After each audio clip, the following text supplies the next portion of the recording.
Matius pasal 2. Orang-orang Majus dari timur. Sesudah Yesus dilahirkan di Betlehem di tanah Yudea, pada zaman Raja Herodes, datanglah orang-orang Majus dari timur ke Yerusalem dan bertanya-tanya, "Di manakah dia, Raja orang Yahudi yang baru dilahirkan itu? Kami telah melihat bintangnya di timur, dan kami datang untuk menyembah dia." Ketika Raja Herodes mendengar hal itu, terkejutlah ia beserta seluruh Yerusalem. Maka dikumpulkannya semua imam kepala dan ahli Taurat bangsa Yahudi. Lalu dimintanya keterangan dari mereka, di mana Mesias akan dilahirkan.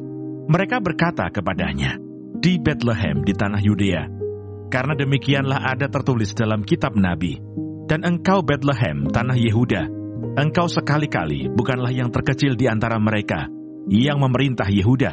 Karena daripadamulah akan bangkit seorang pemimpin, yang akan menggembalakan umatku Israel." Lalu dengan diam-diam Herodes memanggil orang-orang Majus itu dan dengan teliti bertanya kepada mereka, bila mana bintang itu nampak. Kemudian ia menyuruh mereka ke Betlehem, katanya, "Pergi dan selidikilah dengan seksama hal-hal mengenai anak itu. Dan segera sesudah kamu menemukan dia, kabarkanlah kepadaku, supaya aku pun datang menyembah dia." Setelah mendengar kata-kata raja itu, berangkatlah mereka. Dan lihatlah, bintang yang mereka lihat di timur itu mendahului mereka, hingga tiba dan berhenti di atas tempat di mana anak itu berada. Ketika mereka melihat bintang itu, sangat bersukacitalah mereka. Maka masuklah mereka ke dalam rumah itu, dan melihat anak itu bersama Maria ibunya, lalu sujud menyembah dia. Mereka pun membuka tempat harta bendanya, dan mempersembahkan persembahan kepadanya, yaitu emas, kemenyan, dan mur. Dan karena diperingatkan dalam mimpi, supaya jangan kembali kepada Herodes, maka pulanglah mereka ke negerinya melalui jalan lain. Penyingkiran ke Mesir. Sesudah orang-orang Majus itu berangkat, nampaklah malaikat Tuhan kepada Yusuf dalam mimpi dan berkata, "Bangunlah, ambillah anak itu serta ibunya, larilah ke Mesir dan tinggallah di sana, sampai aku berfirman kepadamu, karena Herodes akan mencari anak itu untuk membunuh dia." Maka Yusuf pun bangunlah, diambilnya anak itu serta ibunya malam itu juga, lalu menyingkir ke Mesir, dan tinggal di sana hingga Herodes mati. Hal itu terjadi supaya genaplah yang difirmankan Tuhan oleh Nabi, "Dari Mesir kupanggil anakku." Pembunuhan anak-anak di Betlehem.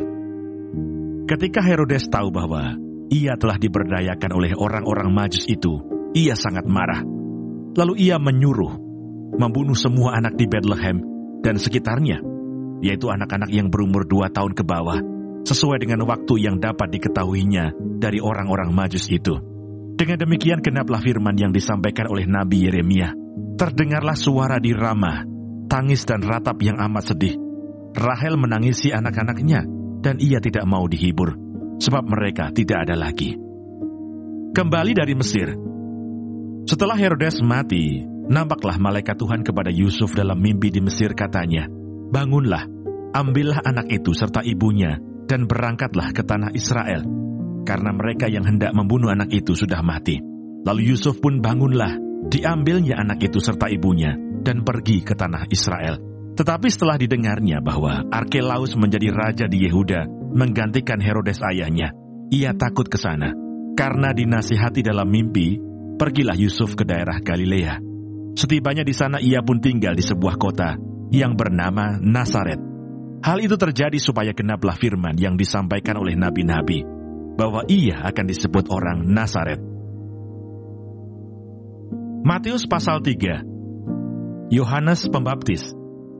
Pada waktu itu tampillah Yohanes Pembaptis di padang gurun Yudea dan memberitakan, "Bertobatlah, sebab kerajaan surga sudah dekat." Sesungguhnya dialah yang dimaksudkan Nabi Yesaya ketika ia berkata, "Ada suara orang yang berseru-seru di padang gurun, persiapkanlah jalan untuk Tuhan, luruskanlah jalan baginya." Yohanes memakai jubah bulu unta dan ikat pinggang kulit, dan makanannya belalang dan madu hutan. Maka datanglah kepadanya penduduk dari Yerusalem, dari seluruh Yudea, dan dari seluruh daerah sekitar Yordan. Lalu sambil mengaku dosanya mereka dibaptis oleh Yohanes di sungai Yordan.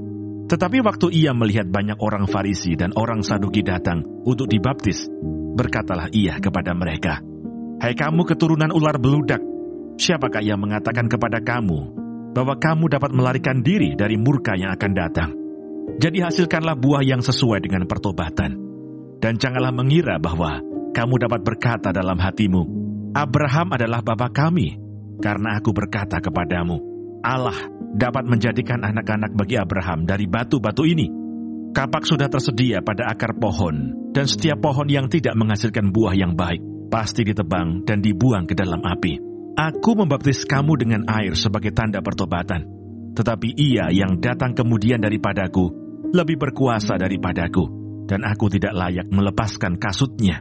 Ia akan membaptiskan kamu dengan Roh Kudus dan dengan api. Alat penampi sudah di tangannya. Ia akan membersihkan tempat pengirikannya dan mengumpulkan gandumnya ke dalam lumbung. Tetapi debu jerami itu akan dibakarnya dalam api yang tidak terpadamkan. Yesus dibaptis Yohanes. Maka datanglah Yesus dari Galilea ke Yordan kepada Yohanes untuk dibaptis olehnya. Tetapi Yohanes mencegah dia, katanya, Akulah yang perlu dibaptis olehmu, dan engkau yang datang kepadaku. Lalu Yesus menjawab, katanya kepadanya, Biarlah hal itu terjadi, karena demikianlah sepatutnya kita menggenapkan seluruh kehendak Allah. Dan Yohanes pun menurutinya. Sesudah dibaptis, Yesus segera keluar dari air, dan pada waktu itu juga langit terbuka, dan ia melihat Roh Allah seperti burung merpati turun ke atasnya. Lalu terdengarlah suara dari surga yang mengatakan, Inilah anakku yang kukasihi, kepadanyalah aku berkenan. Tuhan Yesus, terima kasih untuk pagi hari ini. Terima kasih untuk berkat yang boleh kami terima dari malam sampai dengan pada pagi hari ini. Tuhan, kami mau berdoa untuk setiap hamba-hamba Tuhan dimanapun mereka berada. Kiranya Engkau memberkati pelayanan mereka, jadikan mereka berkat dimanapun mereka ditempatkan. Kami juga berdoa untuk bangsa dan negara kami Indonesia. Kami berdoa untuk setiap kesejahteraan dan apapun yang menjadi masalah di bangsa dan negara ini. Kami percaya bahwa Engkau turut campur tangan dalam setiap masalah yang ada di bangsa ini. Berkati setiap pemimpin yang ada. Kami percaya bahwa mereka adalah orang-orang yang Tuhan pilih. Kami juga berdoa untuk setiap anak-anak-Mu yang sedang mengalami sakit penyakit. Kami berdoa kiranya Engkau Tuhan memberikan kesembuhan yang luar biasa. Biarlah mereka boleh menjadi kesaksian dalam kehidupan mereka bahwa Engkau turut bekerja dalam setiap hidup mereka. Terima kasih Tuhan.